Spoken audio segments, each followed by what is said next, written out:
Hare Krishna. Welcome, dear devotees. Thank you so much for joining us today. We're back here celebrating the beautiful book, Bond of Love. And it's our great honor and fortune that we have the Transcendental Sisters with us today. Hare Krishna. Hare Krishna. Hare Krishna, dear Nirmala Prabhu and Rangavati Prabhu. It's such Hare an honor to welcome you on this platform and to be able to have this conversation. Thank you so much for joining us today. Well, thank you for having us. Jai.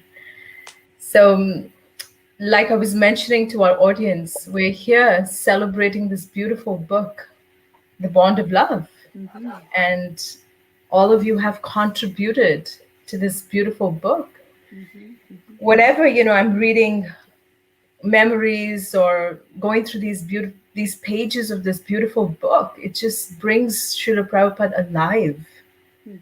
for us. So thank you so much for pouring your heart out, and we're reliving these moments when Srila Prabhupada walked the planet. Mm. I wanted to start our conversation here today by just getting to know a little bit more about you. Where did you all join? Mm-hmm. From when I read your bio, you were raised in an Italian Catholic, Mm-hmm. um, God conscious family, and Parts of it were. Maybe some of the people were. some of the people were okay. But tell us a little bit about your younger years, and then when did you meet Srila Prabhupada? Who introduced who? What was it like when two daughters of the family decided to become Hare Krishnas? Well, we were going to say our Om Again prayers.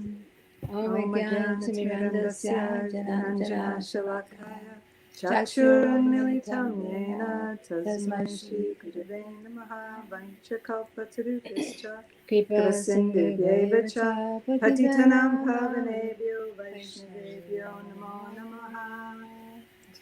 Well, I guess because I'm the older, I'll start. My name is Rangavati, and we came in contact with Srila Prabhupada in 1973. I was at an art fair, actually, in Ann Arbor, Michigan. And I had been, I was starting my master's in education, and I wanted to go on from that to get a full-on education. And then my idea was to teach in a community college in the summer. I would have my free time to travel. So I was in this art fair, and um, Drabanaksha Prabhu, who since passed away about 2 years ago on August 3rd, and he was a brahmachari, very strict brahmachari. He came up with a mantra card to the feast at the temple, the Sunday Love Feast. And I had a couple of confrontations or a few introductions to the movement. One through a magazine, Back to Godhead, when I was in high school, and another one when a friend of mine told me she saw these people in New York with sheets and dancing in the streets, and they got up at 4 in the morning. So that was a very novel lifestyle for me to even hear about. So when I got this card to the temple, I decided I would go now. It was in Detroit, and we're from upper Michigan, in the wilderness. We were actually raised in the wilderness, more or less. And so for me to go into the city of Detroit, which is, there's a lot of crime and things. I was so scared, so nervous. I'm like 24 years old, 23 years old. And so I got in my car and I drove to the temple. And no, there wasn't any GPS then. I don't even know how I figured out how to get there, but I got there. And I walked into the door, and Gunamai, who's one of the very wonderful artists in the movement, was painting a huge picture of Radha Krishna. It must have been, oh, I don't know, maybe 6 by 8. It was a huge painting. And so the feast was at 4-ish, and I got there at 3-ish. And so she said, oh, you can just walk around and look. And it was a nice atmosphere. Govardhan was the president, and everything was, there this beautiful big white staircase going up, and a golden room temple. It was blues. It was very pretty and very um, empty. It was fully Zen, minimalistic. There was nothing in there. It was just so strikingly beautiful. And then I went up to the deities on the 3rd floor and head to the kirtan. And I felt, oh, yeah, this is what, this is the answer to my prayer, which a few days before I had been in a field of flowers because there was a traffic jam. So I just got out and I just started praying, please, Krishna. And I didn't say Krishna, I didn't know Krishna then. I said, whoever you are, it doesn't matter to me. I'm just looking for the absolute truth. I have to have the absolute truth. I know that much, that I need the truth, the absolute truth. So it doesn't matter which guru, which faith, whatever. I had no attachment to the answer. And then 3 days later, then I got this card to the feast, so I went. And then Nartam, you may know Nartam Das. He lives in Mumbai for many years. Dear God brother of ours, and disciple of His Divine Grace. And he was a great cook at that time. He probably still is. But anyway, he made some sweet rice, ice cold strawberry sweet rice. And I had never had sweet rice, and we were raised in a family with a lot of cooks, a lot of really good cooks. But I've never had this. And so once I tasted that, I went, "Whoa, that's a bonus there." And so I was going to leave that Sunday evening, and then all the girls that were there, they said, "Oh no, you have to stay. You should stay." Krota Shamini, who is still, in LA, she's a yoga teacher. She was pregnant with her first son, and she said, "Oh, you have to stay and see my son born." And I thought, well, I didn't know who she was. I didn't know I had to stay to watch her son. But I guess I somehow I agreed to stay. And then I never actually left. I never left. So then Isn't that amazing? That's yeah, it's kind of a fun story. So then from there, then Nirmala can plug in how she came. Yes, so I was still up in the Upper Peninsula of Michigan. This is like 14-hour north a drive north of Detroit, and so my parents started hearing that she was in this temple, and I kind of didn't know what was going on. They were very worried. There was just the two of us, so that only 2 children. And then I remember standing in our kitchen, and this package came, and I was, into the hippie movement and reading, Be Here Now and all the books we all were reading then. But I was at the time 16, I think. And so I opened this box. We all opened it, and I took out the Bhagavad Gita, and I was just flipping through it, and it just to me, it was like Greek. I just didn't, nothing resonated. I couldn't understand anything. And so I put it down, and I said, okay, I followed her into everything else, but I am not following her into this. So my mother started crying, and my father started patting my head. Good girl, good girl. And then they walked out, and then I looked in the box, and I had already decided, like around the age 13 or 14, it was just wrong to eat animals, and I became a vegetarian. So in that box were these laglus and then ladu. And oh my gosh, and they were, the cooks, like she said, in Detroit, they were so good. And I just I just ate practically all of those sweets, and just amazed at how wonderful they were. And and then that it's was your hook. huh? That was the hook. That's a hook. That was the hook. And so, as fate would have it, I was very bored in this little town. It was going to be my last year of high school, and my best friend, her mother wanted to go back to school for her master's in social work. So they were moving to Ann Arbor, which was only an hour away from Detroit.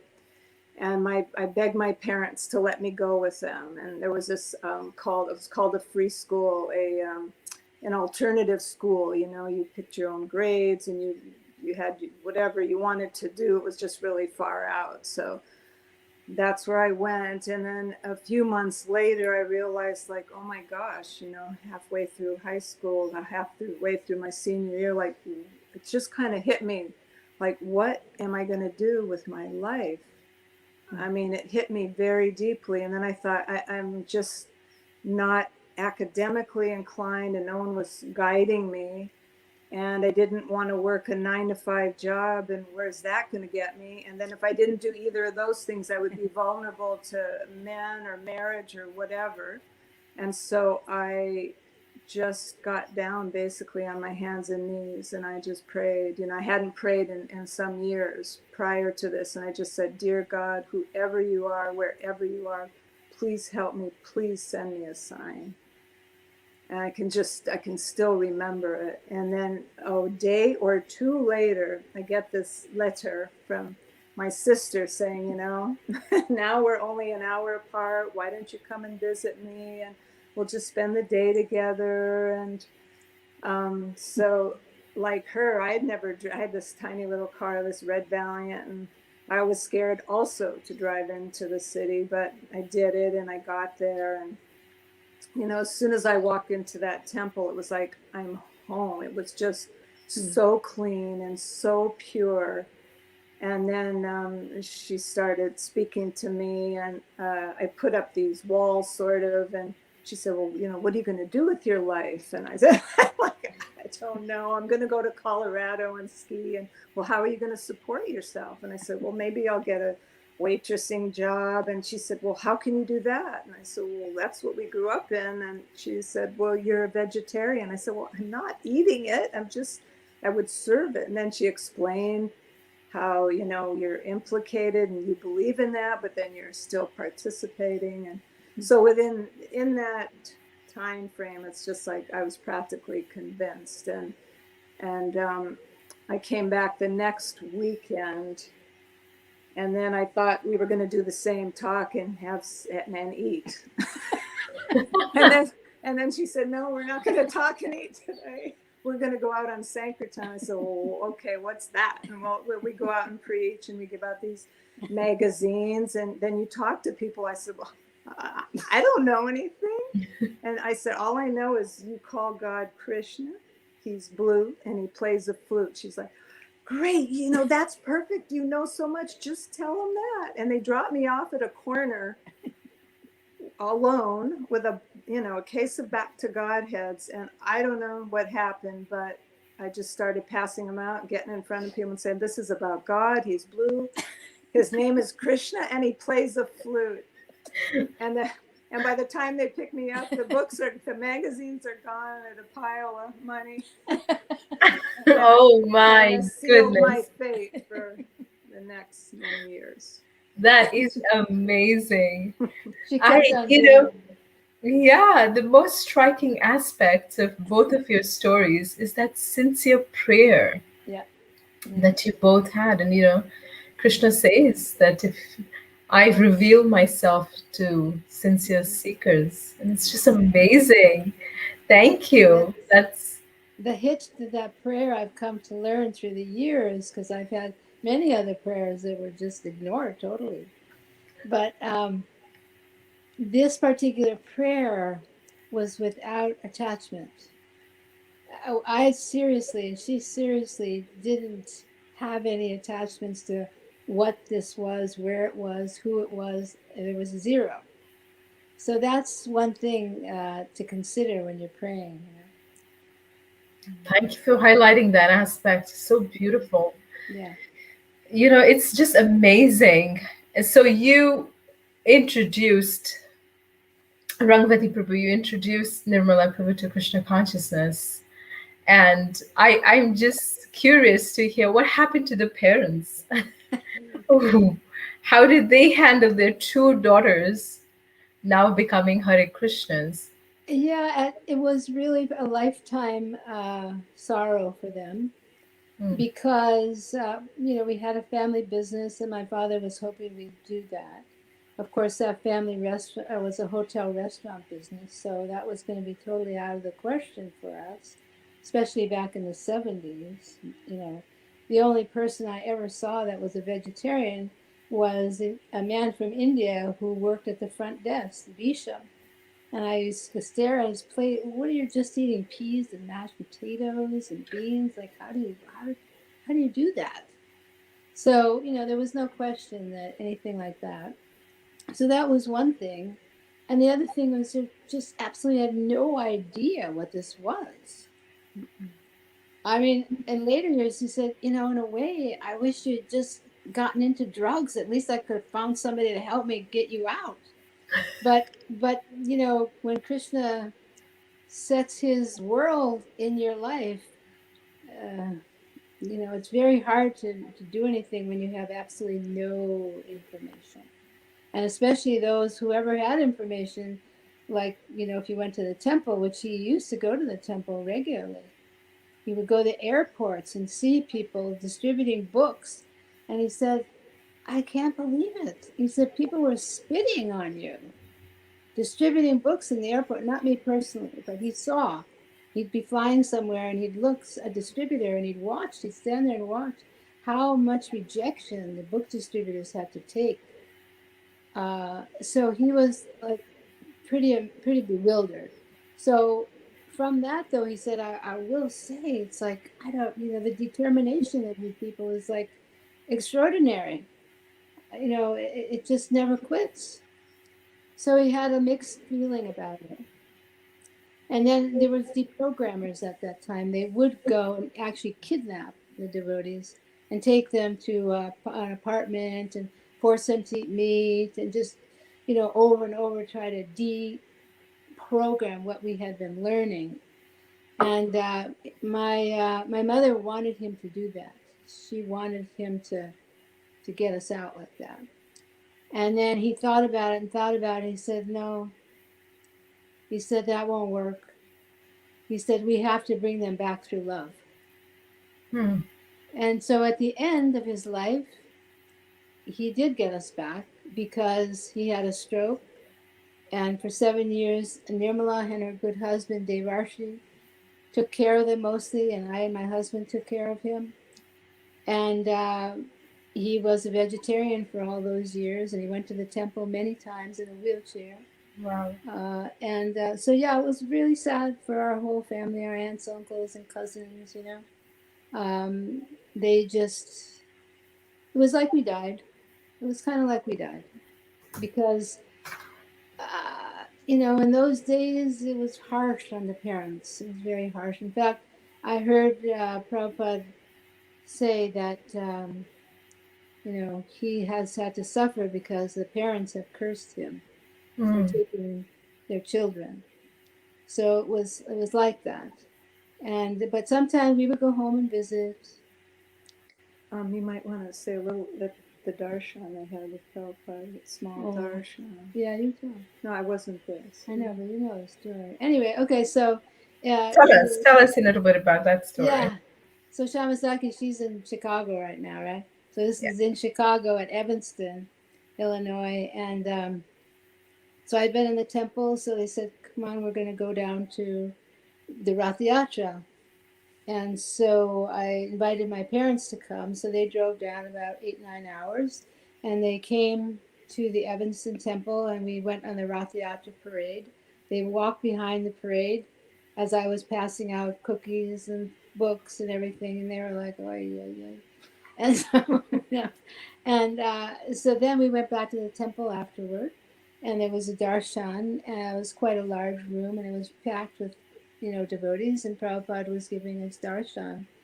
And so Prabhupada was saying how the communists, people go into the church and they pray for bread, and the communists are outside with their trucks, and they said, "Well, did you get bread?"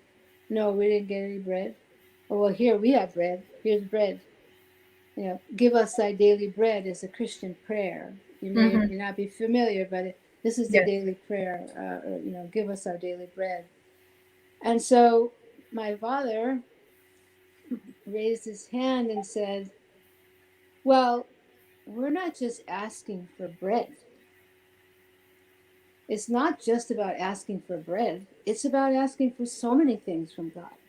And Prabhupada, much to everybody's surprise, roared back at him, "What do you know? You're not knowing anything." Ah! And my father, as I said in the book, he's like, is a Navy guy, Italian, pretty macho.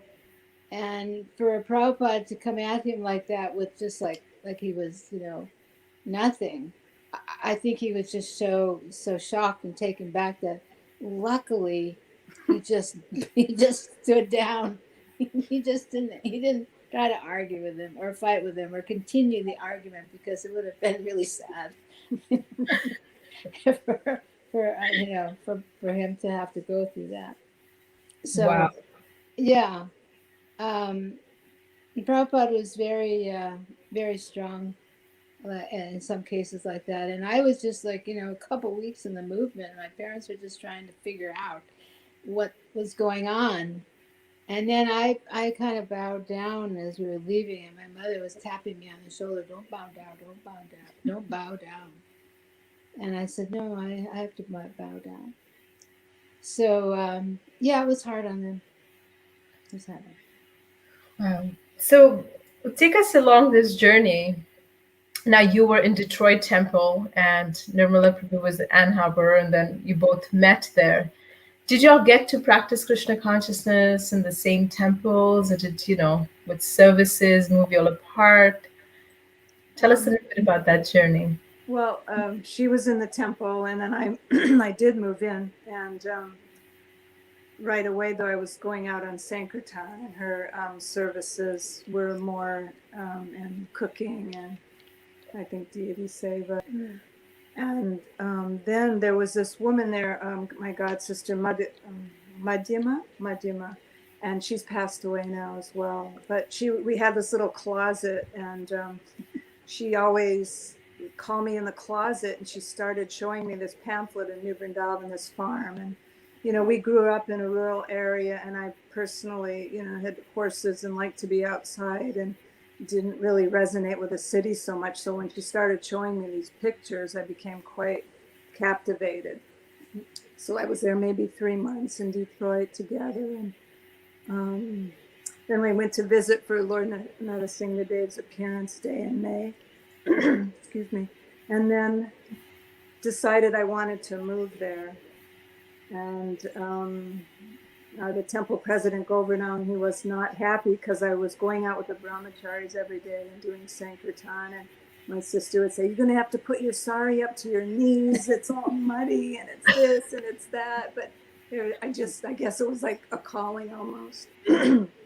So then it was after their lordships, Radha Vrindavan Chandra, had this attack by these demons. So they needed some Kshatriya types, and there were two men in our temple, two godbrothers, Udareta and Sambatsara, and they were green berets, and then his wife Jayaradhe. So they wanted to go and help, and I had the little car. I had my little push car, Valiant. So the four of us left and drove across to Vrindavan, and then then that's a whole nother story. Amazing. Whole nother Wow. story. And then you I didn't spent, want her to go at all. I didn't want her to go. And you just got here, now you're gonna go. well, you're still together. Yeah. It's just beautiful. I'm just so, it was just meant to be.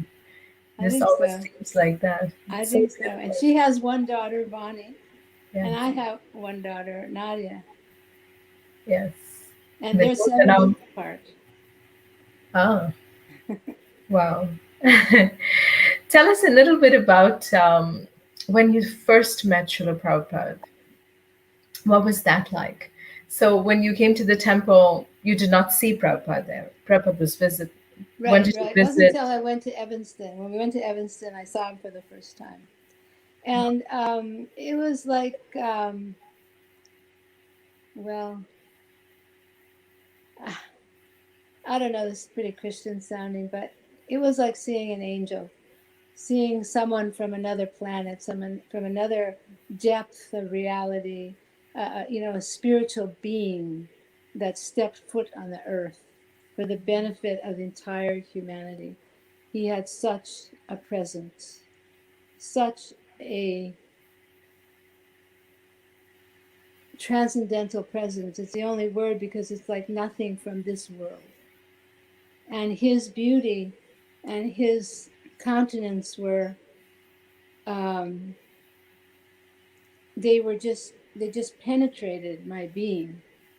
It's like this person is like no one that I have ever known or heard about, and anywhere. And I'd read about saints, and when I saw Srila Prabhupada, it was just it was just a whole new world that I wanted to be a part of, that I wanted to walk into. I wanted to walk behind him and be with him because, well, where do you find someone like him? Where I could never find anyone like that. Absolutely. So, yeah, he really captured our hearts and he really captivated us, um, in all aspects of life. And to this day, he carries that power within us. It doesn't diminish in any way; it increases. So I had it right. I had it. Yes, you did. You sure Yeah, did. I sure did. Nirmala Prabhu, where did you meet Srila Prabhupada? So I was at New Vrindavan and doing Sankirtan. And because we did Sankirtan, we had the fortune to, we were allowed to go to Pittsburgh Airport with there was a couple cars, 2, 3 max. So we were going to meet him at the airport, and on the way, our van broke down. So myself and my god sisters were in the van, and we were there on the side of the road for quite some time. And a few hours later, the car goes by, in the opposite direction with Prabhupada back to New Vrindavan. So after our car was moving, when I got back, this is when, so I'm like 17 at the time, and I'd only been in the movement like almost 6 months. And I didn't know a lot. And, we had pictures, and of course, we were reading his books, but there were no films or anything. So we got back to New Vrindavan to Bahulaban, and Srila Prabhupada was already in the temple room. And there was like this hill, you park here, and there's this hill going up to the temple, and the loudspeaker was on. And he was singing Jaya Radha Madhava. And something happened to me that never happened in my life. And I was like, I was just taken back. But when I heard his voice, I just started shaking, and tears just started pouring down. And it was like, nothing like that had ever happened to me. So I was like taken back. And then I just kept running up the hill, and I ran in the temple room. And then I was towards the back of the temple room, and you hear about this so many times, but Srila Prabhupada's, glance hit me, and it was that was shocking too, and it was so deep, and even though it's so quick, I really felt that he just saw everything about me, the horrible, the ugly, the good, the bad, everything. Like there was no filter, there was nothing, just whoever I was down to the soul. And that was amazing. And then when I realized, then I kind of came to, and then I realized, I started looking around and I had no clue, but I was in this middle of all the brahmacharis. And then I just looked here, looked there, and I just started backing out, and then just listened to the, the lecture, Srila Prabhupada, and there was just many beautiful days and mornings with him. And then that's when I was initiated, and that was like, I think it's going to be 47 years this month, in a couple days, next week actually. Wow. And that was outside. We had a beautiful ceremony. They had brought this beautiful Vyasa outside at Bahulaban, and it's a big, not so big, but nice, good size, decent size initiation. And he handed me my beads, and he kind of like doubled them, and he had his thumbs and said, "Your name is Nirmala." Asked the 4 regulative principles, and it was a beautiful day, and I'm just so grateful. I still chant on those buried beads. Wow. And in Nirmala, it means pure, and pure she is. Very, very pure to the process, and very, very pure to her devotion. I'm so happy, even though I brought her to the movement, so to say.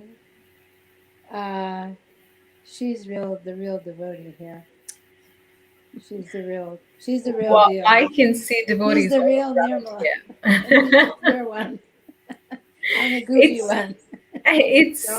it's so wonderful just seeing this relationship that you have with each other, this beautiful bond. And that's what we're talking about here. Yes. The bond of love, that It's the best bond, the bond of love. the bond of love that you all had with Srila Prabhupada, Mm-hmm. and that you have with each other, Mm-hmm.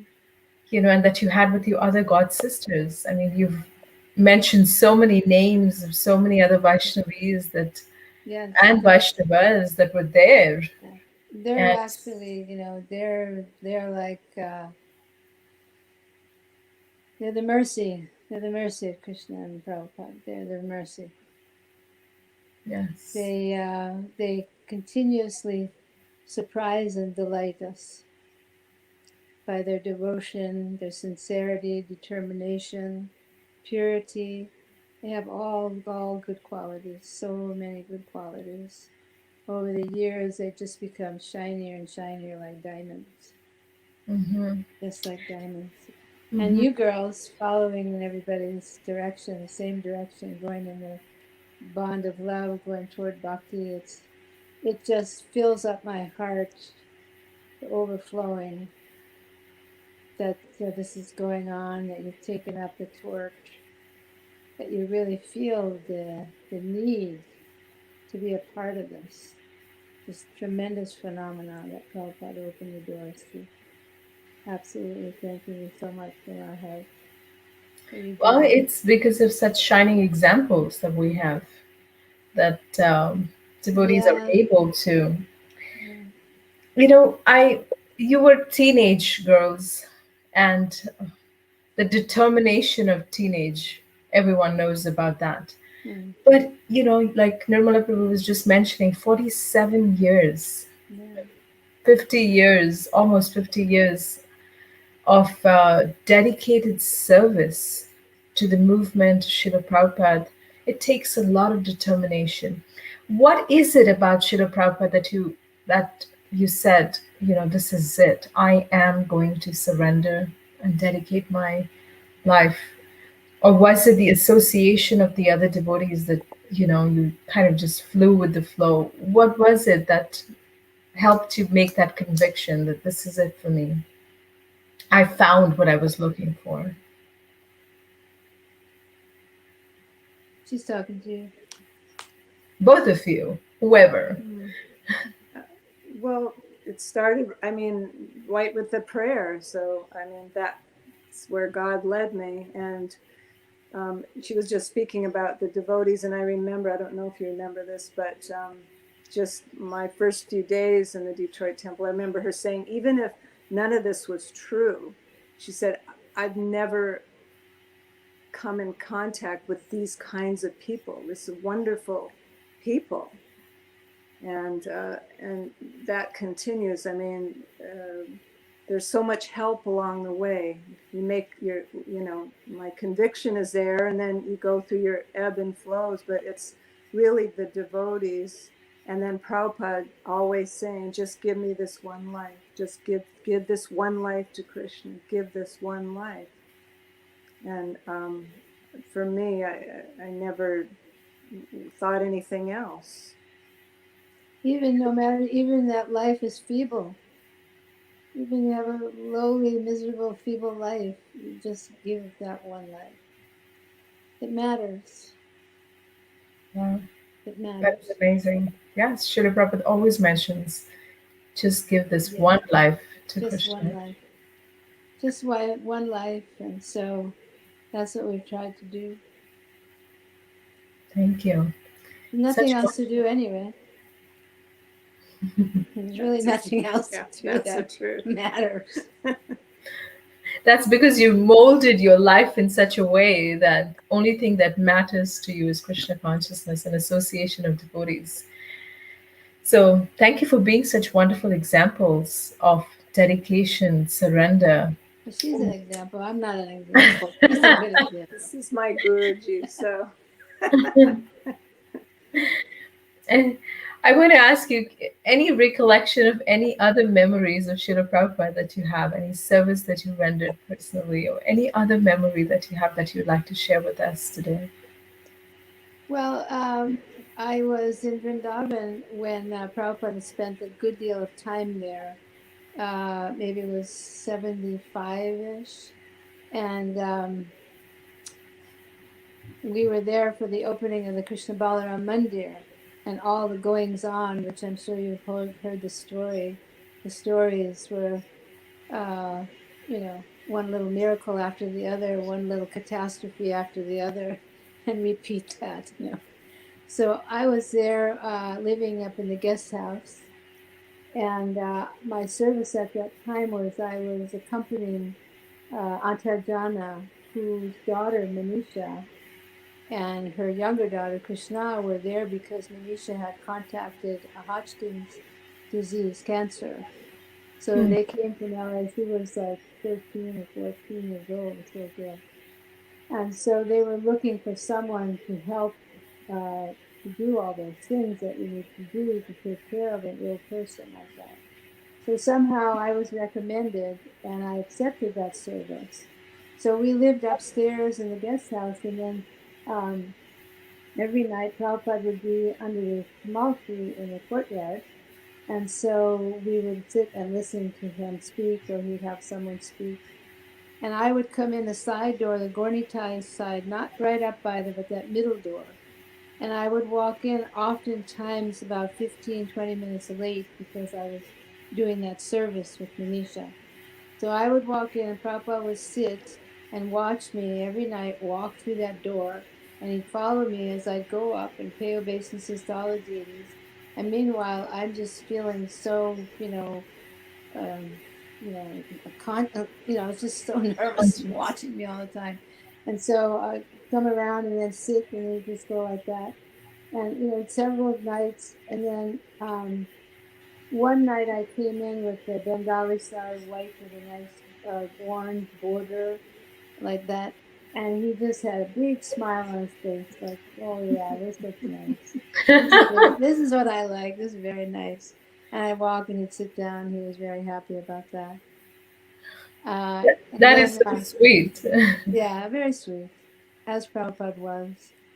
And then as this service continued, Manisha was getting closer and closer to passing away. And we had many calls during the night, different nights that, oh, this is the last night, the last night. So this one was a really close call. So she made her mother and Tajana made an appointment with Harisari Prabhu to see Prabhupada in his darshan room in his apartment. So we went in, and Antajana was very, very nervous and shaking, and because so close to dying, and so we sat in the back, And then Prabhupada was ready to speak to us, and he said, yes, what's going on? Something like that. And Aunt Donna, the mother, said, Prabhupada, Prabhupada, she's dying, she's dying. And I'm so nervous what to do. And again, I saw him roar, and he said, dying? Everybody's dying. You today, me tomorrow. Who's not dying? And it was such a shock because, whew, we're expecting that. We were expecting something more like, it's okay, she'll be fine, just, it'll be okay. Give her this, give her that, which he had told us in the past. He said, keep her comfortable. So we went to the Himalayas. And when he said that, it was just like, where have you been? What are you thinking? I came here. This is all I talk about. I'm preaching this constantly. Everyone's dying. Prepare for that death. Why is this a surprise? So that kind of just, hit me like a lightning. And Right, cutting off that bond there, yeah, that attachment, yeah, that yeah. speech. Yeah, Wow. it was just like, no, this is not time for sentiment. This is not time for um, mundane thought, mundane philosophy. Uh, the truth is, we are all going to die. And even though this child is so young, it can come to anyone, any day, any time. Try to understand that and live your life accordingly. So it was very deep and very big lesson for all of us. And um, Auntie Don said, well, Manisha, the girl, said, well, what should I do? And he said, chant Hare. And then he softened like a little lamb to her. He spoke. He said, chant Hare Krishna, chant Hare Rama. And she said, well, what if I can't? And he said, then come back. Aristocratic family, wealth, good education. So but chant Hare Krishna. And that was, then he went to Arti. He was having the next appointment was to go to Arti. And that was our experience with him at that time. Yeah. That is amazing. And Mm. so many aspects of Srila Prabhupada's personality you highlighted here. He could be as tough as, when needed to cut that bond with that Oh yeah. attachment, Oh yeah. and then He was just like be this. this Yeah. loving father Yeah. at the same time. Mm-hmm. Wow, that is Yes, he that. was expert devotee. He did his service. He did his service. He was Krishna's messenger. Is Krishna's messenger, and he did that perfectly. Mhm. Nirmala Devi, would you like to share anything else that comes to your mind? There's one incident with Srila Prabhupada. No words were spoken, but it was a big lesson. Let's put it that way, lesson. And I was in Mayapur, and it was a festival, Oh yeah. I think 1976. And it's his quarters. And you know how he would come down every morning, and there's steps going up on both sides to a landing. And every day, Srila Prabhupada would come down before class, and the young boys, Gurukula boys, would be chanting. And wherever it was, if it was at a Rath Yatra or Srila Prabhupada was, or I'd always run to try to be as close as I could. And this time I went up to the top of those steps on the women's side, and I was right in front, and there was a few people on both sides of me. And Prabhupada came, and he came down, and he was just looking to one side and another. And I wanted to be noticed. I just wanted him to see me. And he didn't. And the next morning, same thing, he would come down, the boys were chanting, the women's would run up on their side, and I'd be right up front with a few women on either side. And then the next day he kind of looked one way and then another and didn't look at me. And then the third day he went this, like this, and he completely just, it was like obviously intentional almost that he wasn't looking. By the fourth day, this happened again. That side, he had his head up, he looked that side.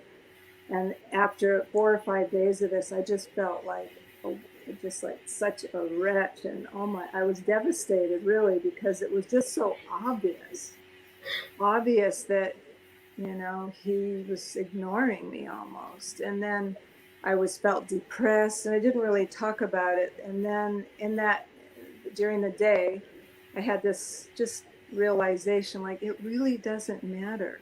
It's fine, because you have a service, and he likes that service. It's book distribution, and you're going to go back to the West. You're here to get rejuvenated, so you can go back and do your service.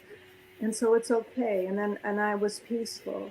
So the next morning, I ran up just to see him and got my place. And this time he came down, and then he turned and he looked, like he stood right in front of me, looked me in the eyes, folded his hands, and bowed his head. And I realized, you hear that Prabhupada reads the devotees' minds. That Jamuna Prabhu talks so much about, he would always hone in on her consciousness, or anybody's consciousness. So he knew my consciousness was not right, and helped me to correct it, and then he acknowledged that it was corrected. So I've never forgotten that. Like, really, it's our service that brings us closer to Srila Prabhupada, to Krishna. Okay. True. Beautiful. Such a beautiful realization. And all of us experience that, whether it's with our own spiritual masters or in service, that desire to be noticed or is inherent within our hearts. It's such a beautiful realization. Thank you so much for sharing that. You really, both of you have, while sharing these wonderful pastimes, highlighted so many beautiful aspects of Srila Prabhupada's life and taught with these different examples that you have given us. Do you feel that it is necessary for, uh, a second generation devotees or devotees to come to develop this strong bond and relationship with Srila Prabhupada? We have his books, we have the lectures, we're hearing from you, but somehow we weren't here when Srila Prabhupada was walking the planet physically. He's always here with his teachings, his sound vibration. How do you think it's necessary? And if it is, how do we develop that deep attachment I see that you have for Srila Prabhupada? Well, it can't hurt. It sure can't. It can It only can't. uplift. And really, that is our tradition, the disciplic succession, and everyone in it. If we have the great fortune to be able to develop a relationship, and even a greater fortune if it's very deep and it can affect our doings in life and who we are in life, then yes, sure, why not? It's there isn't anything about Prabhupada's life that people wouldn't want to know if that's their inclination. We were not very attached to Bhaktisiddhanta Saraswati Thakur in Prabhupada's time because Prabhupada was there. But then when he was gone, it just opened up a whole nother realm of study and getting to know Bhaktisiddhanta, Bhakti Vinod, and far back. I mean, we know stories of Lord Brahma. We know stories of the six Goswamis. It's a good thing to know the great acharyas in our line. In fact, Prabhupada said we should be very attached to them and learn from them. So, in that sense, I would say yes, indeed, from my perspective. Yeah. I mean, the more you learn about Prabhupada, the more you love him. The more you learn about Prabhupada, the more you'll understand your own spiritual masters, because they're getting everything from him. So, Prabhupada said, I've done nothing. Only thing I've done, he said, is that I haven't changed a word from my guru. So he may have done things a little differently because of time, place, and circumstance. But basically, they're on the same page, they're on the same line. So it also helps, to know the history. Go back as far as you can, you have time for or willingness for. Yes, I think it's a good thing. Okay. Do you? I absolutely feel, and that's what this bond of love is doing. Yeah. It's trying to really, um, through y'all, see the mood of Srila Prabhupada. And like every time I have these conversations with different daughters of Srila Prabhupada, newer and newer layers of Srila Prabhupada's personality get revealed Yeah. through this book. At one minute, like you were mentioning, he was strong and with his when it was necessary, and at the other moment, he's just Yeah. I've heard stories of Prabhupada, um, telling Malathi Prabhu, "Here, take this little money and buy Saraswati a beautiful dress." When she chanted a verse that she learned at the Gurukul. Yes. So Yes. that's a different aspect of Srila Prabhupada, how he was just so caring and affectionate, Yes. like a grandfather. Mm-hmm. And at the same time, when needed, he's been hard like a thunderbolt when it's required. So, Yes, and Prabhupada is extremely humorous. Very funny. Like lady reporter said, "Why do you shave your head?" Well, why do you shave your legs? I mean, these you're smoking cool cigarettes and putting fire. That's cool. He's just clever, very clever, clever, and really, really funny. Like the kind of humor that just it's delightful because sometimes people are make jokes and are funny at the expense of another person. They make sarcastic comments, which sarcasm is a form of violence. The Prabhupada's humor was just a true humorous personality, one of his many glorious qualities. So yeah, you can learn so much about Prabhupada and the people that follow him and the people that will follow him in the future. And for beautiful. years, the books will be out there. I mean, there's over 500 million books out there now. What to speak of the internet? And everybody that goes on Harinam, everybody has a camera. They're all taking pictures. What are they doing with those pictures? It's all going out throughout the whole world. People from Japan and China and Czechoslovakia, wherever they are, they take pictures and show their friends.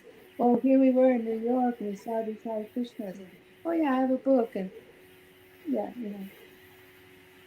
Yes, So that's true. Prabhupada's behind all that. Prabhupada's behind all of that. So yeah, it's good to get to know such an enormously successful person, if nothing else. Nirmala Prabhu, would you like to add anything to this? What How comes do to we mind? strengthen this bond? We know we want to establish this bond, and how do we strengthen this? Well, I think Bond of Love is a good start in all of the memories of Prabhupada. But I wanted to say when my husband was quite a new devotee when we first got married, and we were in Atlanta. He was in school, and Yamuna Devi, Dina Tarni was working, and Yamuna Devi had a operation. We were good friends. So she came to us so I could take care of her and just for some respite. And my husband at the time was Bhakti David Debarshi, but he had read, some of Prabhupada's books, and he was meeting all kinds of different devotees. But this was the first time he met her in person, and she stayed with us for some weeks. And that just impacted him so much because she was telling all her stories about Srila Prabhupada. And he said, it just changed his whole life. He said, I never got until I spent those initial weeks with her, how much love Srila Prabhupada had for his devotees. She just had, so many stories and so much personal experience.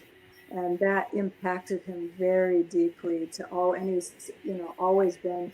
And she also, her and Dina Tarani kind of, he met different gurus, and it took him maybe like 6 or 7 years. And finally, Jamuna said that, I think you would like Bhakti Tirtha Swami. And we were in Arizona at the time. We had a chiropractic practice, and he was down in Tucson. So she said, you should go and see him. And and so he did very much like him and ended up taking initiation. But it's that hearing about Srila Prabhupada, reading his books, and he does see the disciples of Srila Prabhupada, and there's just something there that's very special and deep, and it's enhanced his whole journey in Krishna consciousness, immensely. So and in this life, we don't know what's going to happen. And this whole movement was built on the compassion and the sacrifice of Srila Prabhupada.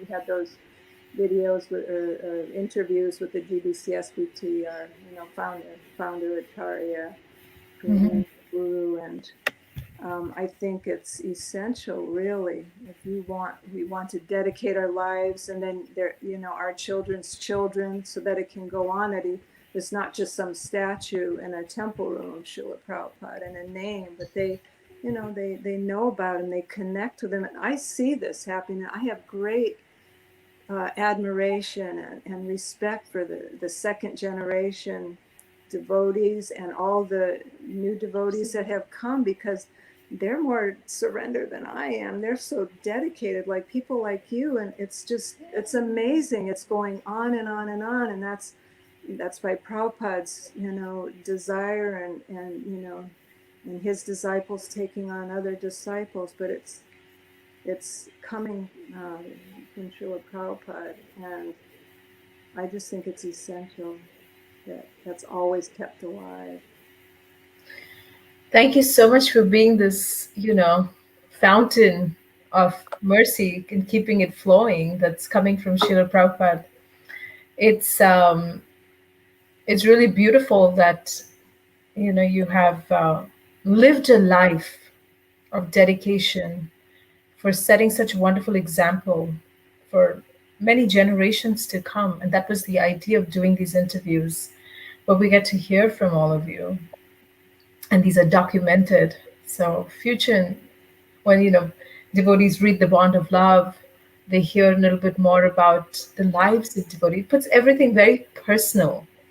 Mm-hmm. So thank you so much. We've been getting so many comments of devotees. Uh, we have Yashoda Dalal Prabhu that tuned in and said, "Great souls, these among all the exalted ladies of Srila Prabhupada's ISKCON." We have Madhukari Dasi just expressing her gratitude for your wonderful realizations today. Hi, Bo Madhurika. We love her. She lives here in Alachua.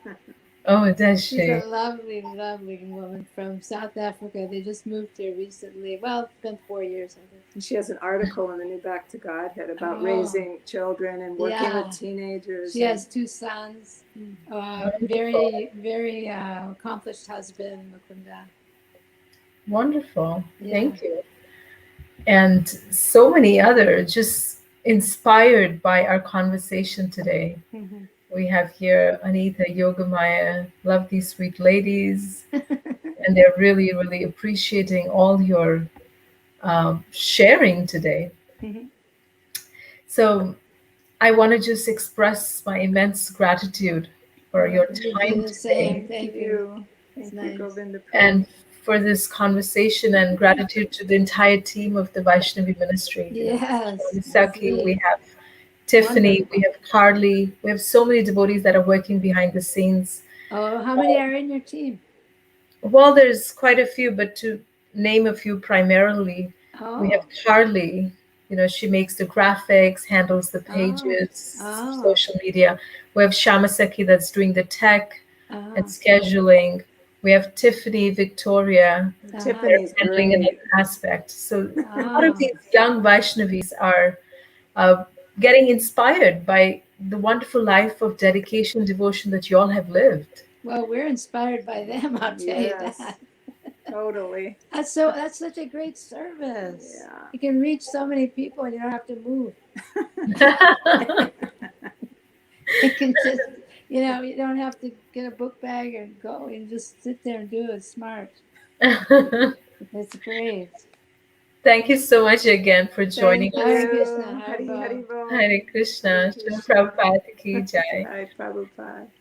Thank you so much to all our viewers for tuning in, for your wonderful questions, comments, and appreciation. We hope you'll continue to join Yes, we us, can. and we will see you all again. Hare Krishna. Hare Hare Krishna, Hare Krishna, Krishna, Krishna Krishna Krishna, Krishna, Hare Hare Hare, Hare Hare Hare Ram, Ram, Hare Hare Hare, Ram, Ram, Hare Ram Ram Ram, Ram, Ram, Hare Hare Hare Hare. Hare, Hare. Hare Hare. I know